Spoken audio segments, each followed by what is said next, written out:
And maybe, as you're sitting there right now, noticing the way your body slumps in the chair, you can already sense that old trance of it's pointless.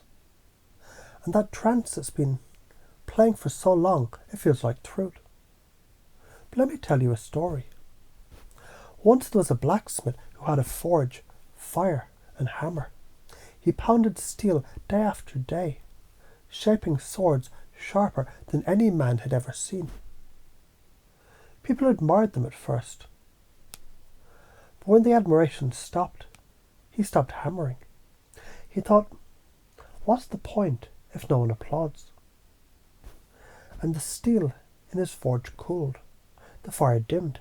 Years later, a war came to his village, and he reached for a blade, only to find rust, weakness, useless metal. The applause he wanted never mattered. The strength of the sword was the point all along. And you can already imagine how your body is that forge neglected, cooling, and how your fire reignites only when you strike again. Now you've told yourself, I used to exercise. I used to have drive. I used to feel alive. That used to. It's a trance phrase. It locks you into the past. But here's the sleight of mouth. If you used to, then you still know how. Skills don't vanish. They hibernate, like seeds under snow, just waiting for the season you decide to thaw. And isn't it interesting? You already exercise unconsciously in small ways. You walk to the bathroom. You lift groceries. You carry shame on your shoulders, heavier than any dumbbell. You already move. You already know motion. You just forgot the sacredness of choosing it.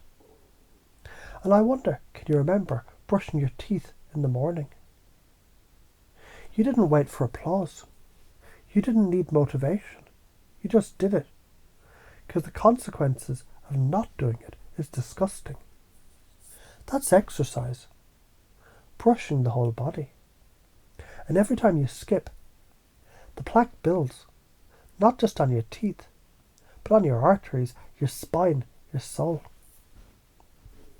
Now imagine two futures. 10 years forward, in one, you keep this trance, stagnant, ashamed, collapsing inward. Knees ache, back seizes, breath short, doctors whisper. You become a man trapped inside his own skin, rotting slowly in a chair. In the other, you start small, ugly, inconsistent, but moving. And the momentum builds. And 10 years later, you're the freak of nature, vital, sovereign, respected. Not because of abs, but because of presence.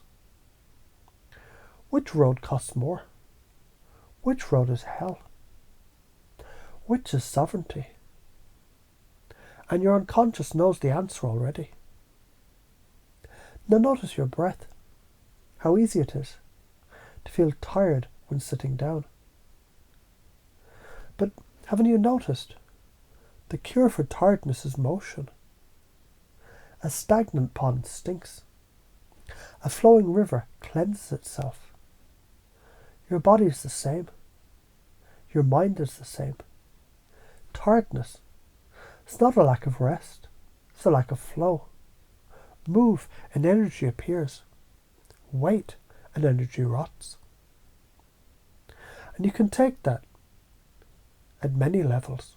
Cellular, mitochondria humming when you move, hormones balancing when you sweat, neurotransmitters sparking when you push through resistance. Science proves it, karma proves it, action proves it. And every excuse you tell yourself, it's like eating sugar, sweet in the mouth, poison in the blood. And you've eaten so many excuses, you felt bloated with them. Time to spit them out. Time to starve excuses. Time to feed action. And maybe you've noticed something strange. Every time you thought, I'll wait for motivation, nothing happened, because motivation is the effect, not the cause. It's the exhaust of action. Waiting for it. It's like waiting for the oven to heat before turning it on. So here's the reframe. You don't move because you feel motivated. You feel motivated because you move. And I wonder, if you let that sink down into the unconscious, how much easier it becomes to simply start and let the drive follow.